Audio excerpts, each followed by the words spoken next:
Hello and welcome back to HEMA Fight Breakdowns. Today we're going to be talking about this little grappling exchange, and specifically what my opponent does to take away my ability to throw a follow-up attack. So what you can see right here is that we've clashed together, we've knocked elbows, we've knocked wrists, and we come to this neutral position right here where my opponent is trying to get his arms over my arms in order to pull my sword down.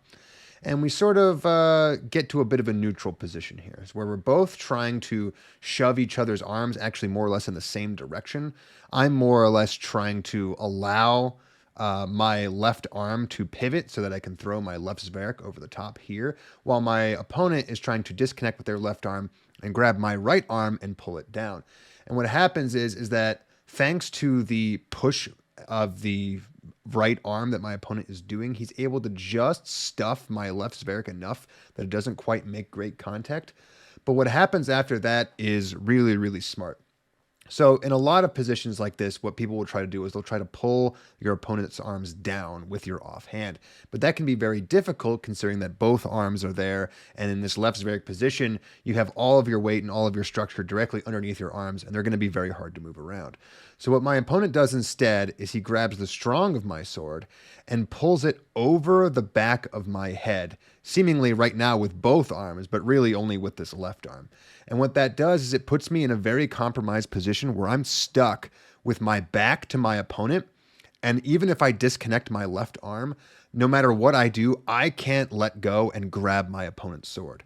So what happens is as this plays out, my opponent basically is able to free up his dominant arm and continue to pull both of my arms really over the back of my head, but specifically my right arm, to the point where my sword is completely useless, his sword is completely free, and I have to turn 90 degrees with my body before I'm able to disconnect my left arm and even put up a reasonable attempt at saving myself from this follow-up cut.